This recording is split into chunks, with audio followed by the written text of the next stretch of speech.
Tati decía que él nunca había querido criticar la arquitectura moderna con su casa Pues menos emblema de mi tío, la casa Arpel, que por cierto es la casa donde vive su hermana, que le tiene simpatía a la hermana, sino que él siempre clamaba que eran los arquitectos de la época los que no habían sabido entender la película y los que no estaban preparados para aceptar la crítica y que la crítica no era contra ellos. Él decía, no solamente hay que dar una licencia para construir, habría que darle a la gente una licencia para habitar. Pero claro, hablamos con la sociedad francesa de posguerra, que con esa inclusión y toda esa copia de los hábitos de vida americanos empezamos a copiar sin tener ningún tipo de sentido crítico si las costumbres o los hábitos sociales que se estaban copiando tenían algún sentido o eran mejores o más válidos o más funcionales o más saludables que los propios que tenía la sociedad francesa. A mí me llama la atención que efectivamente se contraponen las dos arquitecturas. La casa Arpel, donde vive él, que es una delicia de edificio, donde también tenemos esa parte de que tenemos que reconstruir lo que va pasando, ¿no? Hasta que atraviesa la buhardilla donde él vive arriba. Que es un poco también como en La ventana indiscreta, un poco 13 Rodel percebe. Sí, totalmente. Ese plano general de la vivienda en el que ves las distintas ventanas, viviendas, habitaciones, sí. y hay una vida más orgánica. Sí, además parece que el edificio se ha ido construyendo a base de agregados, como si cada vecino hubiera ido pegando, porque luego a nivel estético tú lo ves a nivel global y te transmite simpatía, te transmite añoranza, pero si lo ves desde el punto de vista más objetivo, el edificio ha ido como añadidos y efectivamente lo vemos subir, vemos las patitas, luego sube con ese recorrido que para subir baja, pero luego vuelve a subir. Es que la casa de mis abuelos en Moratalla, como otras muchas casas de otros muchos pueblos, lo que tú tienes arriba de una habitación es de la casa del vecino, de al lado. Mientras que tú un escalón que tienes en mitad de una habitación es la escalera de la casa de al lado.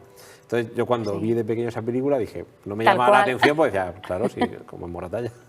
Y es cierto, pero es ese crecimiento orgánico en el que además todos los vecinos ceden, porque claro, tú estás aquí y de repente el vecino de al lado te pone el dormitorio aquí arriba, hay una cesión del espacio en función de lo que tú necesitas, de lo que espacialmente, dimensionalmente y funcionalmente tú necesitas y viendo la propiedad como no esa propiedad horizontal, sino decir, al final es como una especie de Tetris, y aquí todos tenemos que de alguna manera apretarnos y meter el codo por aquí, pero yo lo saco por aquí y al final todos vivimos bien porque yo necesitaba meter el codo aquí y tú necesitabas sacar el pie por aquí. Y es una delicia. A mí siempre me ha llamado la atención que él, que vive en esta casa preciosa, que por cierto Tati decía que rodaron una escena de noche en la que él subía, una escena nocturna, pero por unas cuestiones de tiempo y duración en la producción tuvo que recortarla muy a su pesar. Yo no he llegado a verla, pero vamos, me encantaría. Habrá que buscarla. Habrá que buscarla. Sí que he visto fotogramas, dibujos, mejor dicho, el storyboard en la que sí que se veía cómo subía. Pero, claro, su hermana vive en una vivienda en los suburbios de París, una vivienda unifamiliar igualmente maravillosa, que no nos transmite esa añoranza porque es mecanizada totalmente, pero a mí me llega a pensar en esos dos niños, el hermano y la hermana, que nacieron en la misma casa, en teoría, un barrio tradicional más parecido a lo de Messier Hillel. A lo mejor justo Tati, en el alter ego, vivía en la casa familiar, es posible, pero como la hermana en ningún momento visita esa parte tradicional. Sí, como que quiere huir de ese pasado. De París. Él no tiene problema en interactuar con la modernidad, de hecho la mitad de los problemas que le suceden son porque intenta interactuar con algo que no entiende, algo que todos los demás han dado por hecho y él no termina de entender. Sí, no tiene un rechazo, tiene una curiosidad. Exacto, tiene una curiosidad y genera esas situaciones cómicas. En cambio, no vemos a nadie al revés. De hecho, cuando viene el yerno a recogerlo, es como que se queda ahí, no vaya a ser que algo se le pegue del tejido tradicional. Esto es un poco como cuando se produce ese éxodo rural a la ciudad, que ya o no quieres volver al campo o al pueblo, o si vuelves es un poco como con reticencia, ¿no? No vaya a ser que se te pegue otra vez ese barniz del que te has desprendido. Exacto, que por otro lado son las raíces y es tu herencia y es la identidad colectiva, o sea, que es lo que te caracteriza. Pero es curioso además que en esos dos mundos hay un muro de separación casi destruido, que quedan muy poquitos ladrillos, se ven los grandes bloques, los grandes ensembles allí, y aparece ese muro y cada vez que va y lee que esta tía verá a su sobrino a casa, que realmente es la razón, ¿no? Ver a su sobrino y el sobrino está maravillado por la arquitectura tradicional porque en su casa no puede hacer nada. Y el pobre Tati todos los días que cruza vuelve a poner el ladrillo, sí, intentando reconstruir lo que no puede ser construido porque irremediablemente el fin lo conocemos. Es el proceso de actualización, de modernización, es el progreso que viene, claro. Pero bueno, yo por lo menos, aunque no pueda levantar todo el muro, pero por lo menos no contribuyo a que se siga Claro, derribando. todos los días va poniendo el trocito de ladrillo, como intentando reconstruirlo, eso, reconstruirle, y cómo el niño realmente se siente un prisionero en esa casa, que si tú la ves a nivel estético y a nivel objetivo, dices, es una casa que está muy bien, es una casa elegante, minimalista, con 2 plantas, con un jardín. Ahora hablamos del jardín que es con un jardín en el que hay que cruzar pasando de piedra en piedra, que claro, es casi una gincana. Pero tiene jardín, los muebles estéticamente, ya funcionalidad aparte, están bien escogidos, es una casa limpia. Pero claro, todo esto es como la contraniñez, es lo que hace que el niño tenga miedo de jugar porque piensa que lo puede ensuciar todo, ¿no?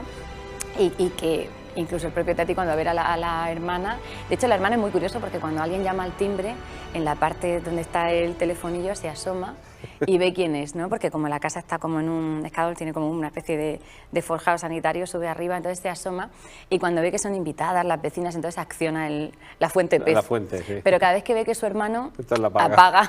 O sea, tienes que tener también como la categoría esta para poder impresionarte. Con Fran, eso es un poco como siempre se remite a esa anécdota de el salón de enseñar y la habitación de estar. Que hay un salón que es el que enseñas a las visitas, que a lo mejor ni siquiera las recibes ahí, pero da la sensación con esta casa que es como una vida de enseñar. Sí, y el caso es que la señora Arpel, por ejemplo, sí que cocina en la cocina.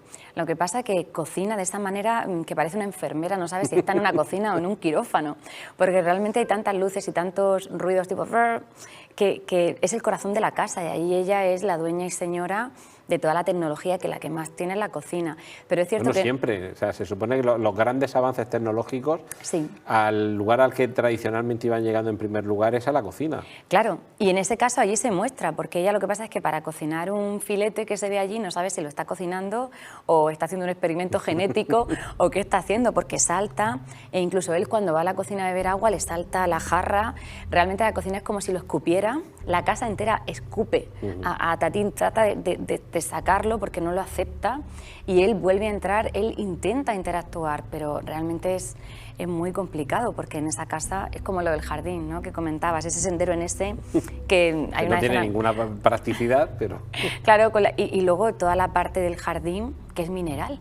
O sea, realmente no hay plantas, inhóspito, o esos muebles ridículos, realmente preciosos a nivel estético, minúsculos, pero que en los que el señor Arpel, que es un hombre corpulento, pues ni cabe, ni la sombrilla le aparta el sol, ni nada. Pero él siempre decía que era su forma de poner una sonrisa y de animar a la sociedad francesa a que realmente se reflexionara, ¿no? Que no era una crítica. Sin embargo, los arquitectos de la época no les hizo mucha gracia. De hecho, yo vi la película en una materia se llamaba composición arquitectónica y era crítica.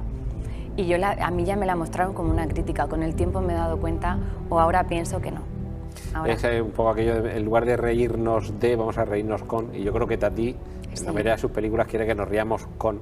Sí, de hecho se rodeaba de personas que eran arquitectos o habían sido familiares o sabían de arquitectura. Y solamente vemos a un arquitecto en una de sus películas, que es en la de Playtime, en el restaurante maravilloso del Royal Garden, que el pobre además va siempre con los planos y es al que le cae todo. Digamos que se despega al suelo, todo le cae al pobre arquitecto. O sea que tampoco es que él vaya o muestre a un arquitecto como el causante de todos los males, sino que hasta casi la culpa la tiene siempre el aparejador, ¿no? Claro, no, pero casi te da simpatía, casi te sientes así, empatía con él, te produce cariño porque todo va en contra de él. Es como si él mismo fuera de alguna manera, estuviera sujeto a no tener tampoco libertad a la hora de diseñar esa ciudad, que ya te digo que en mi opinión, a nivel objetivo, luego la ves y más allá de todo lo que sucede en ella, los espacios se vuelven ridículos cuando las personas interactúan en ellos.